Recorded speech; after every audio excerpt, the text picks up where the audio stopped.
নমস্কার বন্ধুরা, আশাস কুকবুকে সবাইকে স্বাগত। বন্ধুরা, আজকে আমি তোমাদের সাথে কাঁকরোলের একটা দুর্দান্ত রেসিপি শেয়ার করছি। ঘরে যেদিন কোনো সবজি থাকবে না, শুধু কাঁকরোল থাকবে, সেদিন কিন্তু এইভাবে বানিয়ে দিতে পারো। মাছ মাংসের প্রয়োজন পড়বে না, এতটা টেস্টি হয় এই কাঁকরোলের রেসিপি। সবাই ভীষণ পছন্দ করবে।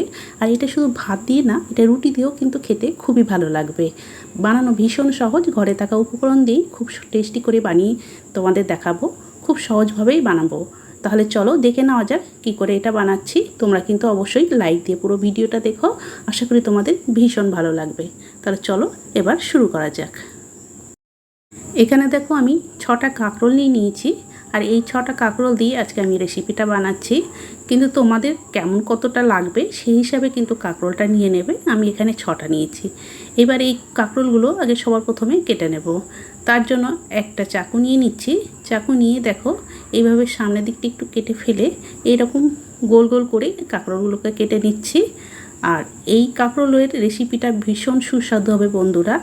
তোমরা কিন্তু অবশ্যই পুরো ভিডিওটা দেখো, মানে ভীষণ সুস্বাদুভাবে তোমাদের বানিয়ে দেখাবো। একদম নতুনভাবে এই কাঁকরোলের রেসিপিটা বানাচ্ছি, ভীষণ ভালো লাগবে খেতে। তাই তোমরা কিন্তু অবশ্যই পুরোটা দেখো। দেখো আমি গোল গোল করে কিন্তু কাঁকরোলগুলোকে কেটে নিচ্ছি। আর কাঁকরোলগুলো খুব একটা মোটাও করে রাখছি না, তোমাদের আমি দেখাচ্ছি কাঁকরোলগুলো কেমন আমি মোটা বা পাতলা রেখেছি তোমাদের দেখিয়ে দিচ্ছি।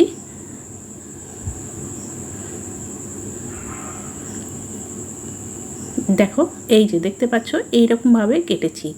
এবার সবগুলোই আমি কিন্তু কেটে নিয়ে ধুয়ে একটা বাটিতে নিয়ে নিয়েছি। ভালো করে জল দিয়ে পরিষ্কার করে ধুয়ে নিয়েছি, 2-3 বার জল পাল্টে। এবার রান্নায় চলে যাচ্ছি।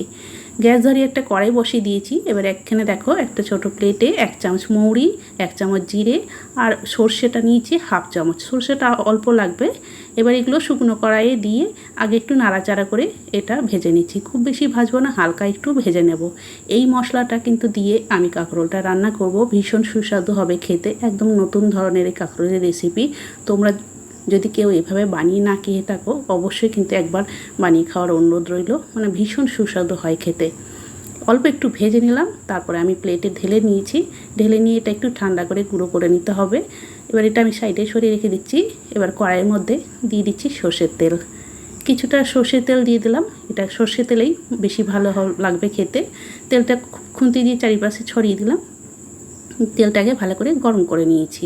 তারপরে কেটে রাখা কাঁকরোলগুলোকে দিয়ে দিলাম। কাঁকরোলগুলো দেওয়ার পর ওতে অল্প একটু লবণ দিয়ে দিলাম, প্রায় 1/2 চামচের মতো লবণ দিয়েছি। আর অল্প একটু হলুদ গুঁড়ো দিলাম। এবার নাড়াচাড়া করে কাঁকরোলগুলোকে একটু ভাজা ভাজা করে নেব। আর লবণ দিলাম, এতে কিন্তু কাঁকরোল ভাজতে ভাজতে বেশ নরমও হবে, আর কাঁকরোলের ভেতরে লবণটাও যাবে। তার জন্য লবণ দিয়ে কাঁকরোলগুলোকে ভাজলে কিন্তু তাড়াতাড়িও ভাজা হবে, আর কাঁকরোলটাও বেশ নরম হবে। একটু নাড়াচাড়া করে নিয়ে এবার আমি ঢাকা দিয়ে দিচ্ছি। হিটটা একটু কমিয়ে দেবো, কাঁকরোল ভাজতে একটু টাইম লাগবে, তার জন্য ঢাকা দিয়ে দিলাম। ততক্ষণে আমি এবার যে মশলাটা ভাজলাম সেটা প্রায় ঠান্ডা হয়ে এসেছে। এটা আমি গুঁড়ো করে নিচ্ছি। দেখো গুঁড়ো করে নিয়ে চলে আসলাম, মশলাটা গুঁড়ো হয়ে গেছে। এবার এটা আমি রেখে দিচ্ছি। এবার কাঁকরোলটা ভাজতে দিয়েছিলাম ঢাকা দিয়ে, সেটা ঢাকাটা খুলে নিলাম। খুলে নেওয়ার পর দেখো কাঁকরোলটা কিন্তু লবণ দেওয়ার পর বেশ অনেকটাই নরম হয়ে আসছে। তাই নাড়াচাড়া করে কাঁকরোলটাকে এবার ভেজে নেব ভালো করে।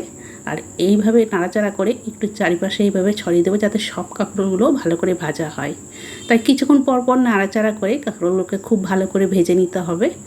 আমি কিছুক্ষণ এইভাবে নাড়াচাড়া করে খুব সুন্দরভাবে কাঁকরোলগুলোকে ভেজে নিচ্ছি। তারপরে তোমাদের দেখাচ্ছি। দেখো বেশ কিছুক্ষণ সময় নিয়ে নাড়াচাড়া করে কাঁকরোলগুলোকে ভেজে নিয়েছি। কাঁকরোলগুলো যখন এরকম ভাজা ভাজা হয়ে যাবে, তখন কড়াই থেকে আমি তুলে নিচ্ছি। কাঁকরোলগুলো এইরকম করেই ভাজতে হবে। এই ভাজতে ভাজতে কিন্তু কাঁকরোলগুলো কিন্তু অনেকটাই সেদ্ধ হয়ে গেছে। আর এইভাবে ভাজলে দেখবে কাঁকরোলের টেস্ট কিন্তু খুব সুন্দর হবে। দেখো এইরকমভাবে আমি ভেজে নিয়েছি। এবার ওই কড়াইয়ের মধ্যে আবারও কিছুটা সর্ষের তেল দিয়ে দিলাম।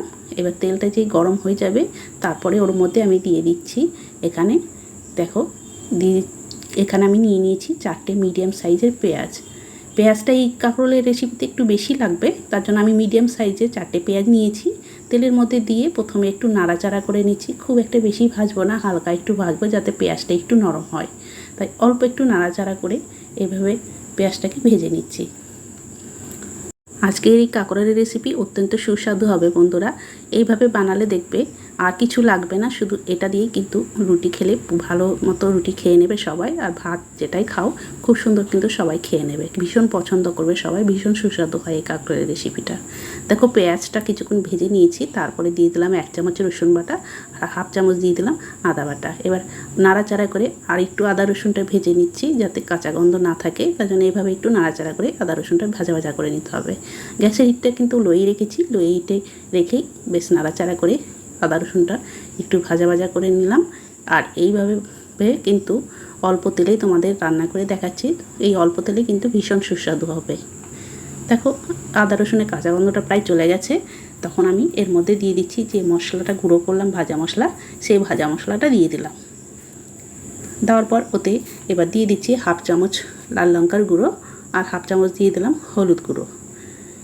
এবার অল্প একটু জল দিয়ে দিলাম, যেহেতু শুকনো এই মশলাগুলো দিলাম তার জন্য অল্প একটু জল দিয়ে এবার নাড়াচাড়া করে আরও একটু সময় ভালো করে কষিয়ে নিচ্ছি। বেশিক্ষণ অবশ্য কষাতে হবে না, এটা ভাজা মশলা আগে থেকে ভাজা আছে, তার জন্য আর একটু বেশি না কষালেও হবে, অল্প একটু সামান্য নাড়াচাড়া করতে হবে, তাহলে কিন্তু খুব সুন্দর মশলাটা কষানো হয়ে যাবে। অল্প একটু সময় নাড়াচাড়া করে নিলাম দেখো, তারপরে ভেজে রাখা কাঁকরোলগুলো দিয়ে দিলাম। কাঁকরোলগুলো দেওয়ার পর আবারও সব কিছুর সাথে ভালো করে একটু নাড়াচাড়া করে নিচ্ছি। আর এই কাঁকরোলের রেসিপিটা বন্ধুরা সত্যিই অসাধারণ হয়েছিল খেতে, ভীষণ ভালো হয় খেতে। যারা কাঁকরোল খেতে পছন্দ করে না তারাও কিন্তু এই কাঁকরোল খেতে এইভাবে যদি রান্না করে দাও সবাই খেতে পছন্দ করবে। একটু নাড়াচাড়া করে নিলাম, তারপরে অল্প সামান্য জল দিলাম, খুব বেশি জল দিলাম না, যেহেতু কাঁকরোলটা ভাজার সময় সেদ্ধ প্রায় হয়েই আছে, তাই অল্প সামান্য জল দিলাম আর অল্প একটু লবণ দিলাম। ভাজার সময়ও কিছু তো লবণ দিয়েছিলাম, সে বুঝে কিন্তু লবণটা দিতে হবে। আর 1/2 চামচ দিয়ে দিয়েছি চিনি আর কয়েকটা কাঁচা লঙ্কা দিয়ে দিলাম। এবার নাড়াচাড়া করে নিই, তারপরে ঢাকা দিয়ে খুব বেশি সময় না 2 থেকে 3 মিনিট এইভাবে রান্না করে নেব। 2 থেকে 3 মিনিট পর ঢাকাটা খুলে নিলাম। দেখো এখানে কিন্তু খুব সুন্দর হয়েছে, এরকমই মাখা মাখা হবে কাঁকরোলের রেসিপিটা, তাহলে খেতে কিন্তু খুবই ভালো লাগবে। আমার এখানে কাঁকরোল রান্না হয়ে গেল, আমি গ্যাসের হিটটা অফ করে দিয়েছি। এবার ঢাকা দিয়ে 5 মিনিটের স্ট্যান্ডিং টাইমে রাখছি, তারপরে তোমাদের সার্ভ করে দেখাচ্ছি।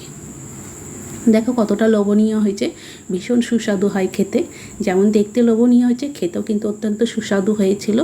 এইভাবে কিন্তু কাঁকরোল রান্না করে দেখবে সবাই খেয়ে নেবে, আর মাছ মাংসেরও দরকার পড়বে না, এতটাই সুস্বাদু হয় এই কাঁকরোলের রেসিপি।